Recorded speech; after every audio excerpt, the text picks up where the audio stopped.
नमस्कार, मी मीनाक्षी स्वागत करते पुन्हा एकदा नवीन अशा ब्लॉगमध्ये. कसे आहात तुम्ही? आय होप की मस्त मजेत असाल. श्री स्वामी समर्थ सगळ्यांना.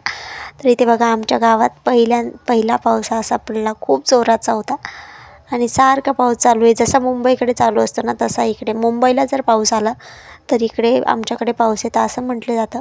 तर तसाच काही पाऊस चालू आहे. ते बघा झाडांना पाणी द्यायची काळजी नाही राहिली आता आणि एकदम सुंदर असे झाडांना फुलं आलेले आहेत.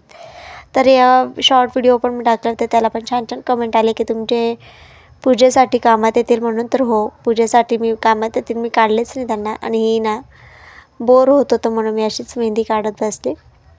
तर एकदम छान मेहंदी काढली मी, एका हातानेच काढली माझ्या. तर खूप छान त्याला पण कमेंट आलं आहे मला. तर थँक्यू सगळ्यांना. तर इथे ना आज खूप मोठा प्रॉब्लेम झालेला होता, तो काय मी तुम्हाला पुढे सांगतेच, तोपर्यंत ब्लॉग कंटिन्यू करा. तर इथे बघा माझं एक मिशोवरचं पार्सल आणलं. ते खूप दिवसापासून मागवलं होतं ना, आज आलेलं होतं. तर तेच मी आता इथे टाकून बघते. कोणी आल्यावर इथे ना कार्पेट वगैरे टाकण्यासाठी इथे आता थंड वातावरण राहील आमच्या गावाकडे पाऊस वगैरे आलं की, म्हणून हे टाकण्यासाठी मी आणलं होतं. तर छान होतं, 200च्या आसपासच होतं, छान होतं.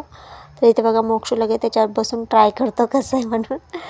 तर इथे नवीन काही आणलं का त्याचा आनंदच वेगळा असतो, तसं काही आमचा असतो. तर ना ते झालं. त्यानंतर हे दुसऱ्या दिवसाचा ब्लॉग.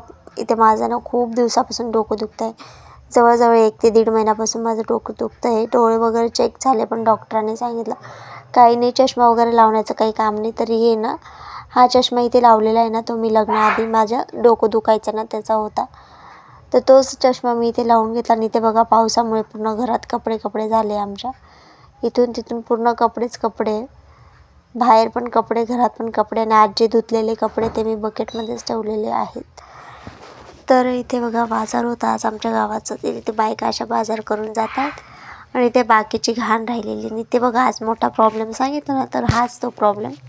मोक्षूने टाकला आहे नव्या टी व्हीचा रिमोट फोडून. तर टी व्हीचा रिमोट फोडला तर त्याचं रिमोटशिवाय काम होत नाही. आणि इथे ना रिमोट आमच्या इथे गावात भेटत नाही, तिथून डायरेक्ट आम्हाला सटाण्याला जावं लागतं. तर तेच इथे मी ना यूट्यूबला सर्च केलं की कसा मोबाईल कनेक्ट करता, काय करतात. तर मोक्षूचे पप्पा बोलले तुझ्याकडून नाही होणार.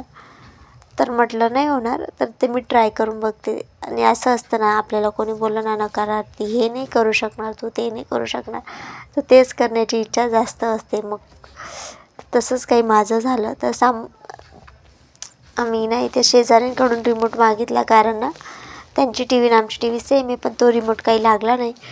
मोक्षूच्या पप्पांना म्हटलं सेल संपला असेल, तर तो सेल पण आणला तरी रिमोट काही चालत नव्हता. तर इथे ना आमच्या इथे रिमोट जवळ भेटत नाही, डायरेक्ट सटाण्याला जावं लागतं. तर इथे सटाण्याला जाण्यापेक्षा म्हटलं आता अर्जंट असतं टी व्ही बघण्याचं, म्हणजे जेव्हा काही बंद वस्तू पडली का तीच वस्तू आपल्याला हवी असते. जसं काही मोबाईलचा रिचार्ज संपला की मोबाईल बघण्याची इच्छा होते, तसंच काही मी चालू केला होता आज टी व्ही.